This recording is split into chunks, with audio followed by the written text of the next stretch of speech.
हूं, फिर आपके पास ही लौट कर आता हूं। ऑपरेशन सिंदूर में लश्कर का टॉप कमांडर ढेर किया गया। सूत्रों से खबर है कि मुरीदके में हाफिज अब्दुल मलिक मारा गया है। तस्वीर जिसकी आप देख पा रहे हैं, लश्कर का वकास और मकसूद भी मारा गया। लश्कर के बड़े ठिकाने पर बड़ी एयर स्ट्राइक थी। मुरीदके में मरकज तैयबा पर बहुत बड़ा हमला हुआ। मरकज तैयबा वो जगह जहां से अफजल कसाब, अजमल कसाब और बाकी आतंकवादियों को 26/11 हमले के लिए ट्रेनिंग दी गई थी।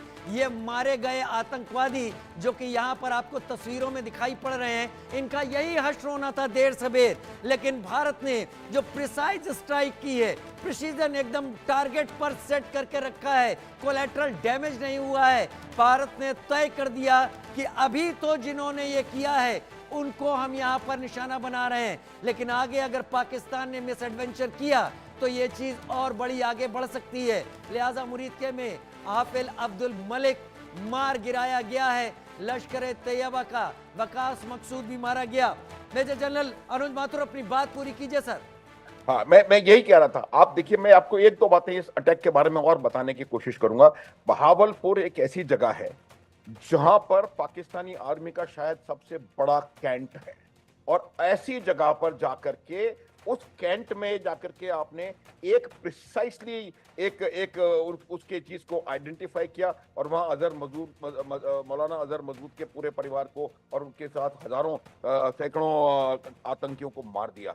इससे बड़ी पाकिस्तानी आर्मी के लिए घटिया बात हो नहीं सकती कि जितने लोग यहाँ आते थे वो यही कहते थे हमारी आर्मी अजय है, विजय है, फलाना है, डकाना है। आज आप उसकी हालत देखिए जब आपके बहावलपुर के हेडक्वार्टर के बीच में स्थित एक आतंकी कैंप पर हमला होता है और आपकी पूरी एयरफोर्स, पूरी एडी, पूरी आर्मी सोई रहती है। उससे ज्यादा लज्जा की बात और कोई हो नहीं सकती। दूसरी बात मैं बताता हूं कि जो मुरीद के है वो मुरीद के लाहौर से सिर्फ 40 किलोमीटर की दूरी पर स्थित है। आई एम श्योर ये बात पहले भी आपके सामने आई होगी।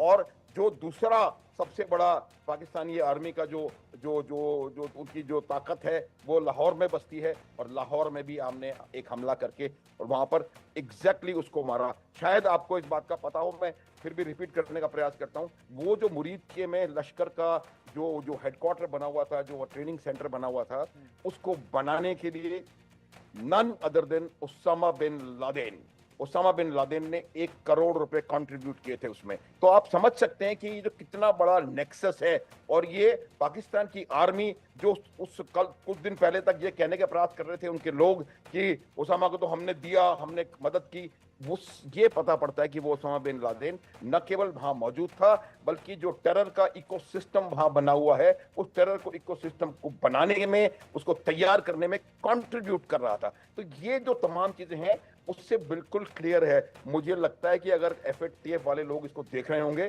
तो आने की भी जरूरत नहीं है, वहीं से ब्लैक लिस्ट में डाल देंगे। और भारत ये करने की पूरी तैयारी भी कर रहा है सर।